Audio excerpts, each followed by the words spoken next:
The Executives Ball was a chance for the county's political leaders to schmooze with the arts community, just hours after Marc Elrich was sworn in as the county's new county executive and the 9 members of the county council took their oaths of office.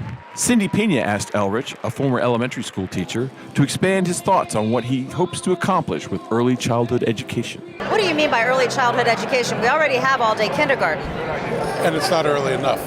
And so what we found is that half the children who start kindergarten are 2 years behind when they start. It means that 5-year-olds are 2 years behind. Kids who start behind tend not to catch up, and a lot of it has to do with the amount of language that they're exposed to and socialization when they're young, and we need to do a better job. So we're going to try to develop our programs for 3- and 4-year-olds especially, or at least primarily, in order to make sure we're capturing more of those kids and bringing them into programs so they can get the exposure to language and socialization skills that are going to be important for their future development. The push to expand universal pre-K has support from Councilmember Craig Rice. He chairs the council's education committee. But to accomplish those goals, the county might need to rethink another promise: no tax increase. He's absolutely right. That is important for us. And so I think that, again, being that that's the focus and where we're going to focus a lot of our effort makes sense. I will say that I'll have the same message that I had for Governor Hogan for our new county executive. The reality is you can't fund any of these initiatives without tax increases. We are going to have additional resources that are there if we're going to be serious about fully funding universal pre-K. The event drew politicians from beyond the county seat. We spoke with Representative Jamie Raskin, who said it's better to be part of the majority in the House of Representatives. Everything feels better in the majority. You know, we've got the gavels, and so we have the power to set the agenda.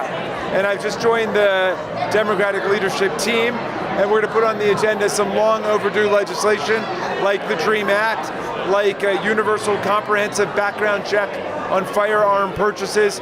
We're going to do redistricting reform for all across the country. We're going to do campaign finance reform. So it's very exciting that we have the opportunity to move the agenda. Now, it's just the House. I remind people it's just 1/2 of 1/3 of the federal government, but at least it's a foothold, and we've got a place where we can begin to get back to business for the American people. On some of those issues, do you think you can find common ground with the Senate? Well, I'm hoping that we can find, thank you much, I'm hoping we can find common ground with the Senate and with the President. And, we come in with an open mind and open heart to get the people's work done. Senator Chris Van Hollen described how he and others in the Senate fight for arts funding in the federal budget. At the federal level, we work very hard to try to make sure we fully fund the National Endowment for the Arts, which provides grants to so many different arts organizations. There have been efforts to try to zero out that money. We prevented that, so there's some good news. We just need to make sure we maintain a lot of public support. Former Congresswoman and Ambassador Connie Morella was at the event, and she reflected on her time in office during the Bush years with fond memories of George H.W. Bush. The Bushes have been very important in my life.